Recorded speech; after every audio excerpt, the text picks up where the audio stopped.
Now the next topic of chapter 3 of history is the Blue Rebellion and after. Means blue rebellion क्या था और उसके बाद क्या हुआ। ब्लू जैसे कि हम पहले पढ़ चुके हैं, इंडियो क्रॉप्स का कलर ब्लू होता था और ब्रिटिश प्लांटर्स जो हैं उनको इंडियन जो पीजेंट्स थे, रॉथ्स थे, उनको बहुत ज़्यादा कंपेल करते थे, फोर्स करते थे, प्रेशराइज करते थे टू ग्रो इंडिगो ग्रो करने के लिए।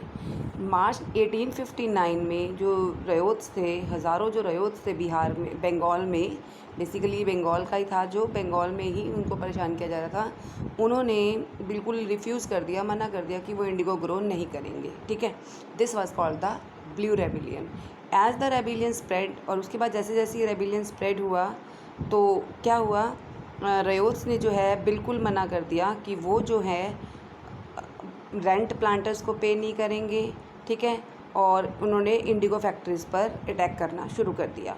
उन्होंने अपने सोर्ड, स्पीयर्स मतलब बोज एंड आरो मतलब तीर कमान, भाले, सोर्ड मतलब तलवार, इन सब का यूज़ करना शुरू कर दिया रिबेलियन के लिए। ठीक है, सिमिलरली जो लेडीज़ थी घर की, उन्होंने भी अपने किचन इम्प्लीमेंट, जैसे उनके पास पैन्स हैं, ठीक है, पॉट्स हैं, उनके साथ वो भी आ गई, रिबेल में शामिल हो गई और उन्होंने भी फ़ाइट करना शुरू कर दिया।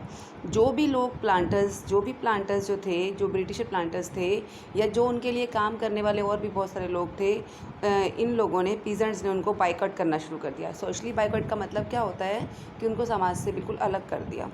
एंड जो गोमास्तास, जो कि प्लांटर्स के एजेंट्स थे, अगर वो भी रेवेन्यू कलेक्ट करने आते थे तो उनको मारकर भगा दिया जाता था। ठीक है, रेओस वोर उन्होंने कसम खा ली कि they would no longer take advantage to sow indigo not to be bullied by the planters lathiyals. ठीक है, और उन्होंने आगे कसम खा ली कि ना तो किसी से एडवांस वगैरह लेंगे, और अगर प्लांटर्स के जो लथियाल्स आते हैं, प्लांटर्स के लिए काम करने वाले थे, जो कि लाठी वेल्डिंग का काम करते थे, वो भी प्लांटर्स के लिए काम करते थे, उनको भी उन्होंने क्या कर दिया, उन्होंने अगर वो उनको कहते थे कि अगर वो हमें बुली करेंगे, अगर हमें प्रेशराइज़ करेंगे तो हम उनकी नहीं सुनेंगे, उनका भी पूरी तरह से विरोध करेंगे।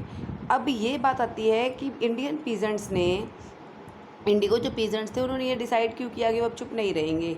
ठीक है, मतलब उन्होंने रिबेल करने का क्यों सोचा, तो उसका सबसे इम्पॉर्टेंट रीज़न था क्योंकि जो सिस्टम था, इंडिगो सिस्टम था, वो बहुत ऑप्रेसिव था।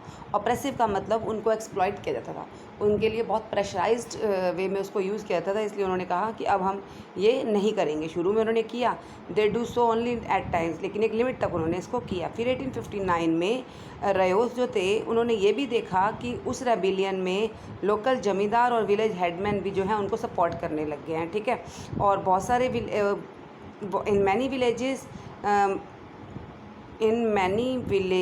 Headman who had been forced, जो काफ़ी सारे गांव में तो ऐसा हुआ, जो पहले कॉन्ट्रैक्ट साइन करते थे इंडिगो का, ठीक है, वो भी जो अब सारे के सारे क्या हो गए, सारे के सारे अब इकट्ठे हो गए। कहने का मतलब क्या है, सारों ने इंडिगो पीजेंट्स के साथ सपोर्ट करना शुरू कर दिया और इस रिबेलियन में शामिल हो गए। इस तरह से और जमींदार थे और भी बहुत सारे थे जो पहले उनके साथ काम करते थे ब्रिटिश प्लांटर्स के साथ, वो भी अब उनके साथ काम करने के लिए डिनाई करने लग गए और यहाँ पर उनके साथ अब इंडिगो पीजेंट्स के साथ वो सपोर्ट करने लग गए। वो पहले से ही जमींदार जो थे ब्रिटिश पीजेंट्स से इतने खुश नहीं थे, तो इसलिए अब सारे के सारे जो थे मिलकर ये जो बहुत बड़ा रेबेलियन करने लगे।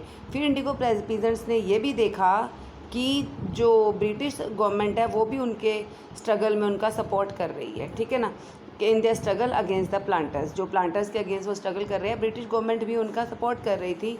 ठीक है, आप मान सकते हो कि उनका सपोर्ट तो जस्ट एक शो ऑफ था। अब इसका रीज़न क्या था, 1857 में रिवॉल्ट स्टार्ट हो चुका था।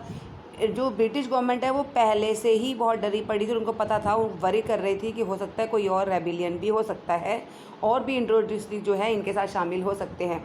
इसलिए अब उन्होंने अपने फ़ायदे के लिए अब उनको भी सपोर्ट करना शुरू कर दिया और वही इंडिगो पीजेंट्स ने फील भी किया। इसी के चलते जो लेफ्टिनेंट गवर्नर था वो जो है 1859 में उसने टूर किया वहाँ पर, कहाँ पर, इंडिगो पीजेंट्स के एरिया में, मतलब बंगाल में। और वहाँ आकर उसने रयोस की जब टूर किया तो उसने कंडीशन देखी, उनको सिंपथी दी। ठीक है, उनकी प्लाइट के लिए, प्लाइट का मतलब क्या होता है, प्लाइट का मतलब होता है कंडीशन, उनकी मतलब बैड कंडीशन के लिए उनको सिंपथी दी। ठीक है, और फिर उसके बाद उसने कौन सा मैजिस्ट्रेट था यहाँ पे?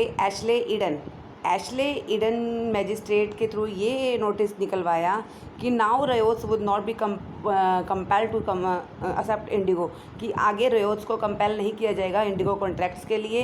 एज वेल एज जो क्वीन विक्टोरिया थी उसने भी ये कहा कि पीजेंट्स को आगे जो है इंडिगो ग्रो करने की ज़रूरत नहीं है। तो इस तरह से एक्चुअल में क्या था, वो मेन चीज़ क्या करना चाहते थे ये लोग, जो क्वीन विक्टोरिया है या जो ईडन है, ये लोग प्लेसेट करना चाहते थे पीजेंट्स को। प्लेसेट मतलब बहलाना फुसलाना चाहते थे, ताकि वो उनको ये लगे कि जो ये ब्रिटिशर्स हैं वो भी इनके रिवॉल्ट को सपोर्ट कर रहे हैं, एक्चुअली जबकि ऐसा कुछ था ही नहीं।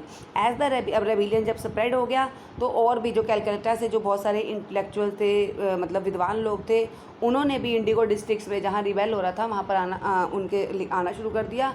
एज वेल एज उनके लिए बहुत कुछ उन्होंने अच्छा लिखा, जैसे कि उन्होंने रयोट्स की जो माइजरी कंडीशन है, माइजरी कंडीशन मतलब दुखी कंडीशन है, उसके बारे में लिखना शुरू कर दिया।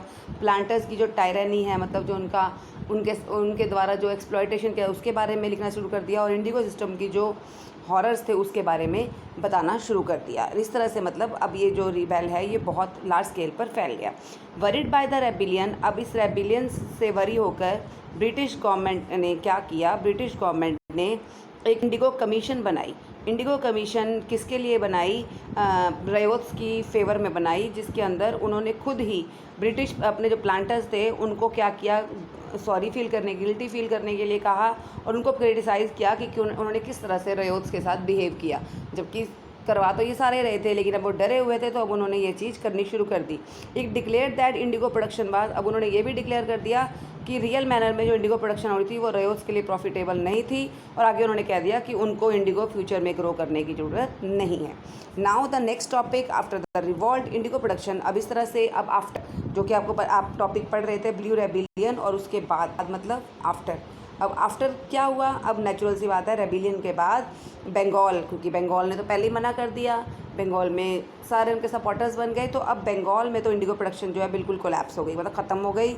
अब जो ये प्लांटर्स थे ये कहाँ चले गए? अब ये अपना ऑपरेशन करने के लिए, मतलब अपनी इंडिगो प्रोडक्शन की एक्टिविटीज़ को करवाने के लिए, या ये कह लो करने के लिए बिहार चले गए। ठीक है, तो बिहार में जाके क्या हुआ, अब उन्होंने इस काम को पूरा तो करना ही है, अब वो अपनी इंडिगो प्रोडक्शन को उनको एक्सपेंड तो करना ही था, तो उन्होंने बिहार जाने की जो सोची, तो तभी महात्मा गांधी जो थे वो साउथ अफ्रीका से वापस आए थे। ए पीजेंट फ्रॉम बिहार, अब एक पीजेंट था, एक किसान था बिहार में, उसने महात्मा गांधी को परसुएड किया। परसुएड का मतलब क्या होता है? परसुएड का मतलब होता है उसने महात्मा गांधी को ज़बरदस्ती की कि वो बिहार में गांव था चंपारण, जहाँ का वो किसान था, कि वो चंपारण आएँ और उनकी कंडीशन को देखें, कि वो इंडिगो जो कल्टीवेशन कर रहे हैं किसान, उनकी कंडीशन को देखें। 1917 में महात्मा गांधी वहाँ पर गए, उन्होंने वहाँ पर उनकी कंडीशन को देखा, और उसके बाद वहाँ पर उनकी कंडीशन को सुधारने के लिए एक मूवमेंट किया, that was called the Champaran movement, जिसके बारे में अब आगे 9th 10th क्लासेस में भी पढ़ोगे। और इस तरह से ब्रिटिश जो कंडीशंस हैं, रयोट्स की जो इंडिगो कल्टिवेटर्स हैं, रयोट्स हैं, उनकी कंडीशन को इम्प्रूव करने पर पूरी तरह से उन्होंने एफर्ट्स किए इस मूवमेंट के थ्रू। और in this way this chapter is completed. Thank